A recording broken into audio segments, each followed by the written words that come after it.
Dragon Age The Veilguard is a flop. People don't even want to play it for free on PlayStation Plus. Let's watch Hypnotic's video about it. Man, looks like things continue to get worse for BioWare, which is crazy to me because I honestly can't imagine how this company could suffer any more than it already has. And yet here we are with an absolute destruction that honestly not many people saw coming. And Dude, BioWare is so sad right now. Free monthly PlayStation Plus game, people aren't even wanting to play it. I played like maybe 8 hours of it and I was like, yo, I'm done. it's not from the TMNT games, but apparently, according to an article here from True Trophies, more PlayStation Plus subscribers played the old TMNT games than Dragon Age. Yes, you That's read that hilarious. right. Dragon Age The Veilguard, even though it's being offered for, free in quotations on PlayStation Plus, gamers are still deciding that it is not in their best interest to touch that absolute trash heap of a video game. Oh, but I thought it was only right-wing rage bait grifters that promote this whole, oh, Veilguard is woke nonsense. No, it's proof in the pudding. It's proof in the pudding. All these several hundreds of thousands, millions of people that are subscribed to PlayStation Plus refusing to outright play this game, but you guys want to blame rage bait right-wing grifters for it. No, Veilguard was dead on arrival. Nobody wants to play any of this woke DEI-filled nonsense, guys. This is hilarious. Oh shit, he's got a new intro. Nice. Look at this. Wow. Shoutouts to Hypnotic.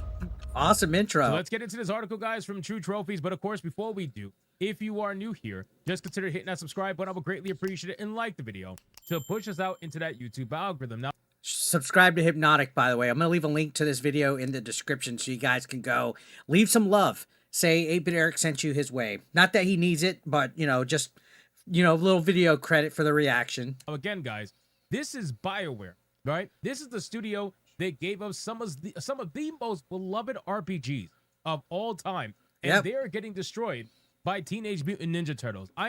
Absolutely destroyed. And Turtle Power. I'm not kidding. This is absolute insanity, and yet here we are because they decided that it was in their best interest to play identity politics versus giving people what they actually wanted, which was a sequel to a Dragon Age game. And if you go woke, guess what, boys and girls? You go broke. And again, how many times do we have to prove this? How many more games have to fail before all these woke developers realize that they don't want to go down this route? How many more times? It says more PS Plus subscribers play TMNT games than Dragon Age. Teenage Mutant Ninja Turtles, the Cowabunga collection, which, by the way, great collection, had the biggest PS Plus Essential debut in the March 2025 lineup, surpassing the big headline PS5 game, which is, by the way, hilarious because they tried to use Veilguard as the big draw for the. Yeah, it was like, oh, look, Veilguard. It was like, I was basically like, hell yeah, finally, I don't have to pay $34.99. I can get it for free $99 and play this game finally. Month of March. I'm not kidding. They thought that Dragon Age The Veilguard was going to be the draw that was going to make people want to play, download PlayStation Plus, pay for PlayStation Plus. They really thought that that was going to be it. If anything, there was people canceling their PS Plus memberships to avoid even being remotely tied to Dragon Age The Veilguard being offered for free. Oh God, imagine seeing it and being like, you know what, I'm canceling. And I guess like when you leave, they give you like the other box to like fill in. Imagine being like, yeah, you put Veilguard. You know what? Funny observation. This month was Veilguard, and then they also recently had Suicide Squad as one of the games. Like they've been putting all these woke ass failure video games on it. Are we gonna get Dustborn eventually? Like, are we gonna get all of the woke DEI infected games as the free monthly games? I forget what else we had offered, but Veilguard and Suicide Squad, two of the worst DEI infected games, have already been put out on PlayStation Plus. And yet here we are with Dragon Age: The Veilguard having released for PS5 less than 6 months ago. You might have thought it would have easily drawn the most attention among the March 2025's PS Plus monthly games. Not failed. So, as it happens, instead it looks like more subscribers felt like revisiting some arcade classics while they still grabbed Teenage Mutant Ninja Turtles, the Cowabunga collection, on PS Plus Essential. Konami's collection of the TMNT games was the most popular among the PS Plus March 2025 lineup. 8.2% more players booted up the Cowabunga collection over the relatively recent Dragon Age The Veilguard. Hey, you know what? Good on Konami and those classic Turtles games. That collection is great. It's peak. It's muy significante. I guess that's the words. I don't know, but yeah, 8.2% more players booted it up. Yikes, Veilguard. Yikes. It probably helped that those Teenage Mutant Ninja Turtles, the Cowabunga collection trophies, are very easy to unlock. Yeah. I don't even think it's about that, to be honest with you. I really don't. I think it goes past that. I think it goes to the point where people just do not care. Right? Yep. I think it's safe to say that gamers have decided to move on from Dragon Age as a franchise, and they just don't care. Yeah, BioWare single-handedly killed Dragon Age as a franchise, guys. It's different when people are like for something or against something, but when your consumer base just does not care, kind of like what's happening with Star Wars right now, yeah, that's even worse. People are indifferent about your game franchise, a classic game franchise like Dragon Age, you're in trouble. I think this is going to be the last Dragon Age we're going to see for a long time, if ever again, unless they sell the franchise, which who would buy it? They don't want to be involved with this nonsense. They do not want to be involved with a video game that is so blatantly freaking ridiculous. Yep. And then on top of that, to be honest with you, most people have already gotten their free trial of Dragon Age. You know how they got that? By watching YouTubers play it. Yep. This is why YouTubers playing video games for their fans and offering transparency when the industry doesn't want to give transparency is a huge thing. That's in facts. my opinion. That's because facts. That is a customer's free trial that they don't have to pay for, right? Yep. The companies and the industries are trying desperately to bait and switch you on a daily basis. And they're hoping that you buy the video games, and before you find out what's actually in it, it's already too late. You're past. Yeah, I mean, that's why you see embargoes and stuff like that, and all these companies try to hold certain, like sometimes they'll just do PC only codes and not give any console reviewers the codes. You know, I'm for YouTube streamers, whether they're woke or anti woke, for playing games. Like, I know that there's some people out there that gatekeep and say that if you don't support DEI and woke games, then you shouldn't play these games at all. I've seen like a few people like Yorch Torch try to gatekeep like that. No, I'm gonna play what I want to play for you guys. If I choose to stream Veilguard or Shadows or whatever, or Val, just like Hypnotic plays those games, Smash might play those games, Atreus might play those games, you name it. That's our prerogative to play those to help you guys be more aware, to bring awareness to how a game plays, how the gameplay mechanics are, how the cutscenes, the plot, the stories. It's providing a service, a perspective, and some people don't understand that. And Hypnotic speaking facts right here.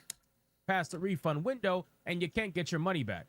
YouTubers are a counteract to that, where you can watch people play the game and get an idea of what it's about before you decide whether or not you want to spend your hard-earned money on that particular video game. And people did exactly that with Dragon Age The Veilguard. Using a gameplay data sample from over 3.4 million active PSN accounts, courtesy of their partnership with Game Trends, which draws most of its PSN data from sources beyond True Trophies, we tracked the player count of every PS5 and PS4 game to produce our weekly PlayStation chart, which you can find at the bottom of this article, which we're going to go over. On this week's chart, not only will you find newcomer Split Fiction landing in at number 24, which I want to play Split Fiction. I know Smash and Hypnotic have played it together. I want to check that game out. I've been hearing lots of good stuff, and that's another game Yorch tried to shame gamers for playing and supporting and stuff. Like, you know, I'm even gonna play Assassin's Creed Shadows, even though I've been super critical of that game, just so you guys can enjoy the stream and decide for yourselves if it's something that you guys want to play. And it's very interesting because we also had Sonic Colors Ultimate, which is going to talk about where it ranked in regards to the PlayStation Plus, I guess, trophy players or whatever it is. Let's go. A strong debut for the new PS5 co-op game, but also the 3 PS Plus monthly games from March 2025, charting just ahead of it. You got Sonic Colors Ultimate looking sharp at number 20. Wow, Dragon 20. Age Veilguard at number 15. Wow. So Dragon Age Veilguard was only at number 15. And that, wow. So Split Fiction was number 24. Sonic Colors Ultimate was 20. And Veilguard was 15. And Turtles was 14. That's not good for Veilguard, guys. It's not good for Veilguard. Just ahead of it, TMNT, the Cowabunga Collection, at number 14. Yes, despite the latest Dragon Age RPG having basically just launched on PS5, the AAA BioWare adventure couldn't That's quite compete bad. with the popularity of the Teenage Mutant Ninja Turtles. By the end of the week, 8.2% more PS Plus subscribers have booted up the collection in hopes of taking home this month's easiest PlayStation Plus Platinum trophy. 40 Dude, Veilguard never got on its own legs, right? It never stood on its own legs since day one. And we all know why. Top surgery scars, cutscenes talking about misgendering characters, the whole 9 yards. Let's continue this video. 45.7% more PS Plus subscribers also chose to check out Konami's collection of classic Turtle arcade games than Sonic Colors Ultimate. Even as a massive Sonic fan, they found themselves having more fun blasting through the first two Turtles arcade games this past weekend Great games. than sinking much more time into the once beloved Sonic Colors. Now let's take a look at this actual chart, because this is where I want to check it out. So here is the chart for most popular PS5 and Fortnite holding it down at number 1. I guess because new season started, there were different updates. PS4 games for the week ending Sunday, March 9th, 2025. Now, I gotta imagine this number is going to drastically change for Dragon Age The Veilguard. I can't imagine that the number is going to go up week after week. I gotta imagine it's most likely going to keep falling week after week. But we got number 1 being Fortnite, number 2 being Call of Duty HQ, including Black Ops 6, obviously. Number 3 being Grand Theft Auto 5, which GTA 5 holding it down still. Damn. Which again, this is disgusting, bro. I love GTA. I'm sorry. I don't think it's disgusting. I play all 3 of those top 3 games. Disgusting how popular Grand Theft Auto 5 online is. It really genuinely is. Or just Grand Theft Auto in general. It's like this game, Grand Theft Auto 5, has been at the top of the top for years decade. and years and years and years and years. And it's 6 is going to replace it. How much money this game makes. Marvel Rivals has fallen apparently from number 3 to number 4. EA Sports FC 25 stayed the same. Roblox stayed the same. Monster Hunter Wilds went up. And NBA I still need to play Monster Hunter Wilds. Down. Rocket League, Minecraft, Tom Clancy's Rainbow Six Siege, which is actually very interesting. I didn't realize that Rainbow Six was more popular than Apex Legends. It has a huge fan base, which is wild when you think about it. Like with how bad Ubisoft is doing and how they can't do anything right with Shadows or Outlaws or anything. Like Rainbow Six Siege is like one of their few properties that is still pretty popular. And I think if they're going to liquidate, they need to sell that. Sell it to like Microsoft or Sony ASAP. On PlayStation, but that's amazing to me. EA Sports College Football 25, Teenage Mutant Ninja Turtles, the Cowabunga Collection. Number 14. Dragon Age The Veilguard at number 15. And then 16 is EA Sports Madden NFL 25, Overwatch 2. Very interesting Destiny list 2, when you look EA at the Sports games. FC 24, Sonic Colors Ultimate, Gran Turismo 7, Helldivers 2, Split Fiction, Red Dead Redemption 2, which is amazing, God of War Ragnarok, Genshin Damn, Red Dead 2 still in the top 25. Nice. Impact, Elden Ring, Astrobot, Dead by Daylight, Star Wars Jedi Survivor, High on Life, which is an amazing game, by the way, Dragon Ball Sparking Zero, The Crew Motorfest, Brawlhalla, and EA Sports UFC 5, and then it just keeps going and going. Kingdom Come Deliverance 2 is at number 40 on this particular list, but that's more of a PC game anyway. So, again, guys, it is incredible to see Dragon Age Veilguard get pelted by the freaking Teenage Mutant Ninja Turtle. The Turtles have definitely felted Dragon Age. Pretty wild. But at the end of the day, I think that this is the best that it's going to be at. I don't see how it's this going game lower. is going to keep rising throughout the weeks. I think people have shown very little interest in this game, considering it just came out on PS Plus, and this is the mass downloads that happened right after. I gotta imagine week after week, this is probably going to fall down pretty quickly and will, eventually be removed from the charts. And considering that it's free to play right now on PS Plus, that's not exactly very impressive, in my opinion. So it's just another L for Dragon Age The Veilguard. Yeah, it's definitely going to be going down, especially after this week. I bet you it goes into like probably near the bottom of the list. Nobody wants to play this game. I tried it. I was bored to death. I was like, oh my God. One of the worst games I've ever fucking played. Anyway, shout outs to Hypnotic. Be sure to check his channel out. I'm going to leave a link to this video in the description. Show him some love. And I'll see you guys on the next one. Thank you for watching, guys. As always, take care. Peace out.